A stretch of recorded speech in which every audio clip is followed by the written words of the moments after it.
एक बार भगवान शिव अपनी पत्नी को लेकर के कथा सुनवाने गए, और वहां जब कथा सुनने गई तो शंकर जी ने तो कथा सुनी अगस्त जी के पास, पर माता सती ने कथा नहीं सुनी, तो उन्हें भगवान राम पर संदेह हो गया। माता सती को डाउट हो गया। शंकर जी ने कहा ये भगवान है, सती बोली भगवान होते तो इन्हें अपनी पत्नी का पता होता। सोचिए कि माता सती को संदेह हो गया। अच्छा, संदेह क्यों हुआ? क्योंकि सती माँ ने कथा सुनी नहीं थी। वो कथा में गई तो थी पर सुनी नहीं, इसलिए जो सत्संग नहीं करेगा उसे भगवान पर संदेह रहेगा, और जो सत्संग करेगा उसे कोई संदेह नहीं रहेगा। संशयात्मा विनश्यति, और संशय रहा भगवान पर तो विनाश होगा। इसलिए माता सती को संदेह हो गया। शंकर जी ने बहुत समझाया, मैया बहुत समझाया, अरे मान जाओ देवी, ये भगवान लीला कर रहे हैं। सती नहीं मानी। सती बोली अच्छा मैं परीक्षा लूंगी।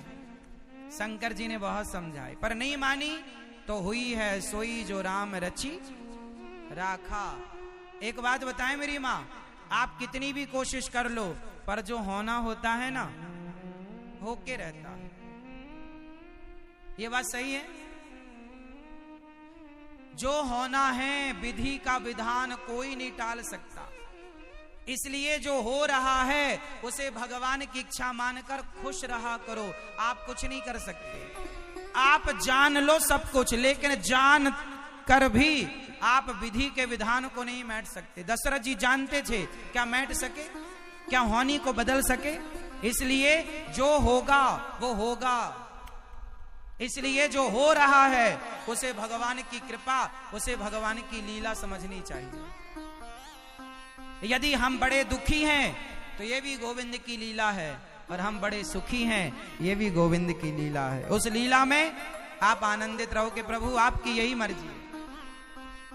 तो माता सती मोहित हो गई और राम जी की परीक्षा लेने गई। तो माता सती ने सीता का रूप बनाया। माता सती ने किसका रूप बनाया? माता सीता का। और राम जी के आगे जाकर खड़ी हो गई, प्रभु में आ गई। राम जी ने पहचान लिया, प्रणाम किया, हे मां आपको प्रणाम, भोलेनाथ कहाँ हैं? अब तो माता जी के पसीने छूट गए। इन्होंने तो पहचान लिया। प्रभु आपने पहचाना कैसे? मैं तो सीता बनकर खड़ी थी। राम जी बोले मेरी सीता मेरे पीछे खड़ी होती है। प्लास्टिक सर्जरी करा के स्वरूप तो बदला जा सकता है, स्वभाव नहीं बदला जा सकता। मेरी सीता वो है जो सदा मेरे पीछे खड़ी होती है। आप आगे खड़ी हैं, आप मेरी मां हो सकती हैं, मेरी पत्नी नहीं। चरणों में गिर पड़े। अब जहां देखती माता सती वहीं वहीं राम जी का दर्शन होता। अच्छा, माता सती ने जिद कर ली कि ये भगवान नहीं। फिर राम जी ने अपना भगवान का भगवत स्वरूप दिखाया, जहां देखें वहां भगवान। तो माता सती ने आंखें बंद कर ली। कई बार ना कुछ लोग सच से आंखें फेर लेते हैं, कुछ लोग सच को स्वीकार नहीं करते। माता सती ने सच को स्वीकार नहीं किया, और माता सती से शंकर जी ने पूछा हो गई परीक्षा? तो मना कर दिया, कछु ना परीक्षा लीन गोसाई, आपकी तरफ प्रणाम करके आ गई। शंकर जी ने ध्यान लगाकर देखा और माता सती का परित्याग कर दिया। अब इस शरीर से कभी भेंट नहीं हो सकती, क्योंकि आपने मेरी आराध्या मां का स्वरूप बनाया। भगवान शिव सती को त्याग दिए, और संयोगवश उसी समय कुछ दिनों के बाद दक्ष प्रजापति का स्वागत सम्मान समारोह था। उस स्वागत समारोह में दक्ष ने सबको बुलाया, भगवान शंकर भी गए। जब दक्ष जी सभा में आए तो सबने खड़े होकर दक्ष का स्वागत किया, पर 3 लोग खड़े नहीं भये। ब्रह्मा जी इसलिए खड़े नहीं भये कि दक्ष मेरा बेटा है, विष्णु जी इसलिए खड़े नहीं भये कि मेरा पोता है, और भगवान शिव इसलिए खड़ी नहीं भये कि दक्ष जी ससुर हैं। प्रणाम कर लिया दूर से, जय हो ससुर बाबा की। पर दक्ष को बड़ा बुरा लगा कि मेरे सम्मान में यह शिव खड़ा नहीं हुआ। भरी सभा में दक्ष प्रजापति ने भगवान शंकर को गालियों पर गाली बरसाई। अरे इसे क्यों बुलाया यहाँ? इसे उठने का बैठने का कोई ज्ञान नहीं है, भस्मी भभूति रमाए घूमता रहता है। मैंने अपनी बेटी का ब्रह्मा जी के कहने से विवाह कर दिया, वरना मेरी बेटी के योग्य ये शिव नहीं था। अब बताओ, भरी सभा में लाखों लोग बैठे हैं और शिव जी का अपमान हो रहा है और शंकर जी कोई उत्तर नहीं। अच्छा ये बताओ, जब कभी आपका अपमान हो, कोई अपना ही आपका अपमान करे, कोई आपको गाली दे, तो आपको क्या करना चाहिए उस स्थिति पर? मैया, आपको कोई गाली दे, आपको कोई अपमानित करे, तो आपको क्या करना चाहिए? उत्तर दो मेरी मां, आपको क्या करना चाहिए? क्या रहना चाहिए? पीछे वाले भैया बताएंगे, आप लोग बताइए, जब कोई आपका अपमान करे, गाली दे, तो आपको क्या करना चाहिए? उसे भी अपमानित कर देना चाहिए? फिर क्या करना चाहिए? आज मैं आप लोगों को एक उपाय बताऊंगा जिससे आपके घर में कभी झगड़ा नहीं होगा। मैं एक मंत्र दूंगा आपको, उससे कभी आपके घर में झगड़ा नहीं होगा। कितने लोग लेना चाहेंगे? तो फिर अपना एक हाथ उठाओ और एक उंगली, हाथ मुट्ठी बांध लो, एक उंगली उठाओ, सिर्फ एक उंगली उठाओ उसको, और इसे उठाकर यहां रखो।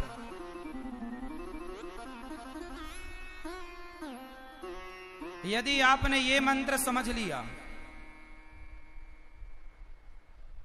पत्नी गाली दे चुप रहो, पति गाली दे चुप रहो, पिता डांट रहा है चुप रहो, मां डांट रही है चुप रहो, सास डांट रही है चुप रहो, बहू कुछ बोल रही है, खाओ खाओ खाओ खाओ कर रही है, सास चुप रहे।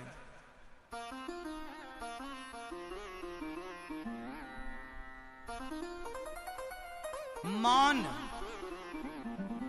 बहुत बड़ी शक्ति है मौन में। वशीकरण एक मंत्र है, तजदे वचन कठोर, चुप रहना सबसे बड़ी समझदारी।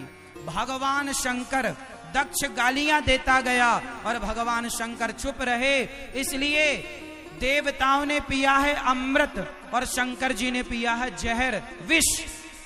इसलिए देवता कहलाए देव और जहर पिया शंकर जी ने तो कहलाए देवाधिदेव महादेव।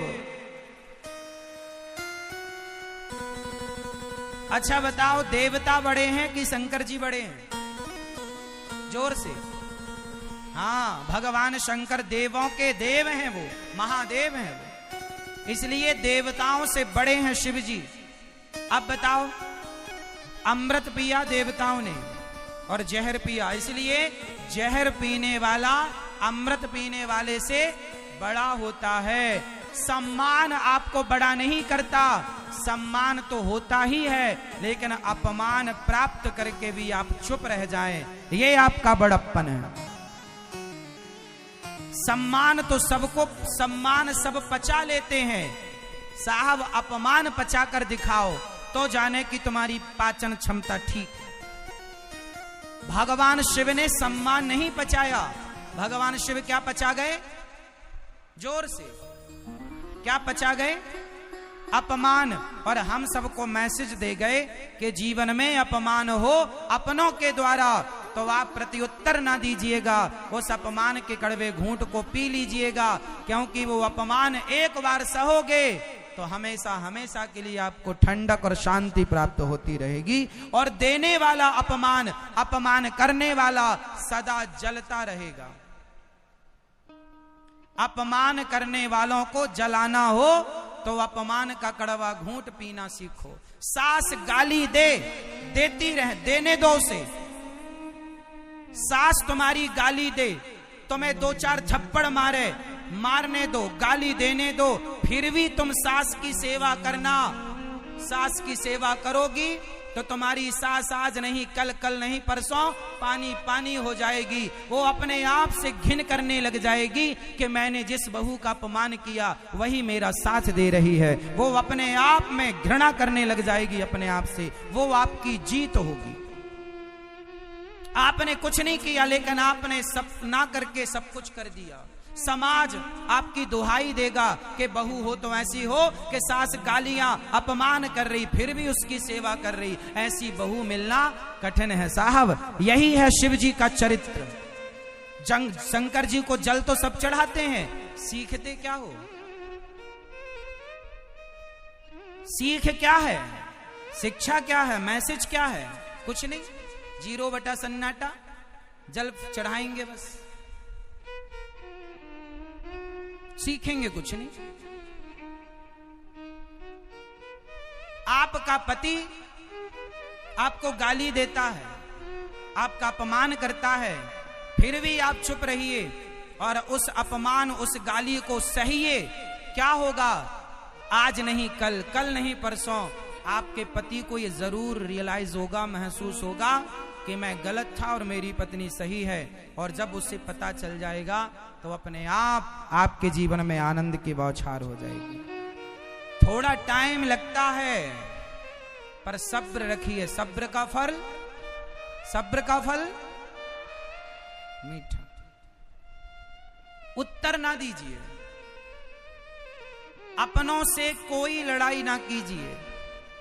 आतंकवादी हो तो लड़ो, तुम्हारा पड़ोसी कुछ कहे तो लड़ो, कोई दिक्कत नहीं है, पर अपनों से क्या लड़ाई करना?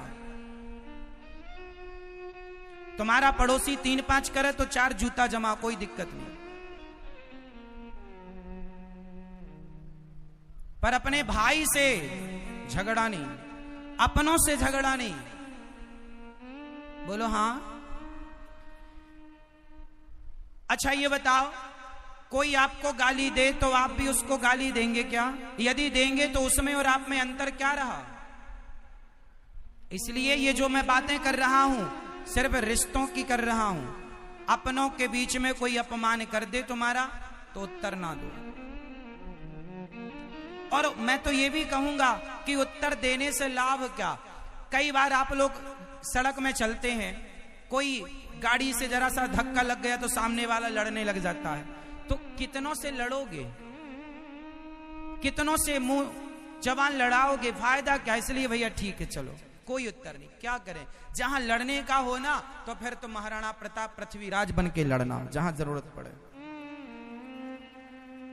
शिवाजी बन के लड़ना जहां जरूरत पड़े। और जहां जरूरत ही नहीं है तो वहां लड़े जा रहे हो, सास से लड़े जा रहे हो, मां से लड़े जा रहे हो, यहां का जरूरत है। एक बार क्या हुआ, एक हैदराबाद में एक सोसाइटी में कोई आदमी गांव का आया और एक बढ़िया सोसाइटी में रहने लग गया। बगल में बड़े अच्छे लोग रहते थे, वो था गांव का। अब वो शहर का आदमी था पड़ोसी और गांव का आदमी था पड़ोसी। तो शहर का जो आदमी था उसको लगा कि ये आया है नया नया। कुछ लोगों का स्वभाव होता है ना अपने पड़ोसियों को परेशान करना, तो वो ना परेशान करने लगा अपने पड़ोसी को। तो वो अपने घर में झाड़ू लगाए और सारा कचरा ले जाके पड़ोसी के घर में डाल दिया। अब वो गांव से आया बेचारा, भोला भाला, सबको ज्यादा जानता नहीं। उसने झाड़ू लगाई, कचरे को डस्टबिन में डाला और अपने घर से अनार, केला, सेब, आम, फल की टोकनी तैयार की और बगल वाले के घर में जाके बैल बजाई। उसने दरवाजा खोला, उसको लगा लड़ने आया क्योंकि मैंने कचरा डाला। इसने कहा भाई साहब ये फल आए हैं हमारे गांव से, ताजे हैं, खाओ, बच्चों को खिलाना, बड़े अच्छे आम हैं, गांव के हमारे बगीचे के आम हैं। वो आदमी पानी पानी हो गया। उसने कहा भाई एक बात बताओ, मैंने तेरे घर में कचरा फेंका और तू मुझे फल दे रहा है। तो उस गांव के भोले आदमी ने कहा भैया आपके पास कचरा था तो आपने हमें कचरा दिया, हमारे पास फल थे हमने आपको फल दिया। जिसके पास जो होता है,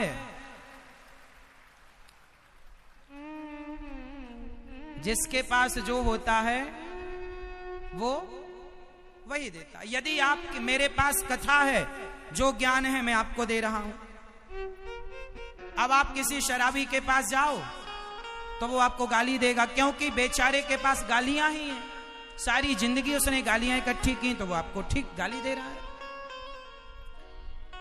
मैया आपको कोई गाली दे तो बुरा ना मानना, बेचारा कम से कम कुछ ले नहीं रहा है, तुम्हें दे ही रहा है। उसके पास जो है बेचारा वो दे रहा है। आप देखो ना, आप आलू वाले की दुकान में जाएंगे तो आलू वाला आपको आलू देगा, टमाटर वाला टमाटर देगा, सोनार की दुकान में जाएंगे तो सोना देगा। जिसके पास जो है वो आपको देगा, जौहरी के पास जाओगे हीरा दिखाएगा। बस यही है। बस आपके पास क्या है ये बताओ। क्या आपके पास गालियां हैं? इसलिए कोई आपको गाली दे तो बदले में गाली नहीं, जो तुमको कांटा बुवे ताही बोए तू फूल, तो को फूल को फूल है, वाक को है त्रिशूल। इसलिए जो आपके लिए बुरा सोचे उसके लिए आप बुरा ना सोचें, क्योंकि हिसाब करने वाले भगवान हैं। अंत में होगा, बचेगा कोई नहीं। शंकर जी ने अपमान सहा और चले गए। श्राप दिया दक्ष ने, तुम्हें यज्ञ में भाग नहीं मिलेगा। नंदी ने दक्ष को श्राप दिया, भृगु जी ने नंदी को श्राप दिया। शंकर जी चले गए। कुछ दिनों के बाद दक्ष ने यज्ञ किया। उस यज्ञ में सबको बुलाया, शिव जी को नहीं बुलाया। शिव का अपमान करना चाहा। उस यज्ञ में माता सती बिना बुलाए गईं और अपने पति का जब अपमान देखा कि मेरे भोलेनाथ का कहीं स्थान नहीं इस यज्ञ में, तो अपने पति का अपमान देखकर माता सती योग अग्नि में जलकर भस्म हो गईं। और माता सती के जाते ही वीरभद्र को भगवान ने भेजा और उन्होंने दक्ष के यज्ञ को विध्वंस किया। वही सती पार्वती बनकर प्रकट हुई। दक्ष ने बकरे का सिर शिव जी ने लगाया। इस धरती के सबसे पहले सर्जन हैं भगवान शंकर, जिन्होंने पहला ऑपरेशन अपने ससुर जी का किया। सिर काट दिया तो बकरे का सिर जोड़ दिया, और देखो बकरे के सिर से आदमी जिंदा है, धड़ इंसान का, सिर बकरे का। आज तक किसी डॉक्टर ने किया यह चमत्कार, इसलिए सबसे बड़े सर्जन। और अपने बेटे का भी ऑपरेशन किया, आदमी के धड़ में हाथी का सिर जोड़ा। अब कुछ लोग कहते हैं कि शंकर जी ने हाथी का, अरे भैया बताना था दुनिया को कि देखो डॉक्टरी ये होती है। इसलिए भगवान ने ये लीला रची। बाद में पार्वती के रूप में जन्म हुआ माता सती का। भगवान माता सती के जलते शरीर को लेकर दौड़े, जहां जहां अंग गिरा वह एक एक शक्तिपीठ बनती चली गई, और टोटल 52 शक्तिपीठ भारत में हुई। जो पाकिस्तान में बंटवारे के समय एक हिंगला शक्तिपीठ पाकिस्तान में वर्तमान में है, क्योंकि बंटवारे में वो वहां चली गई।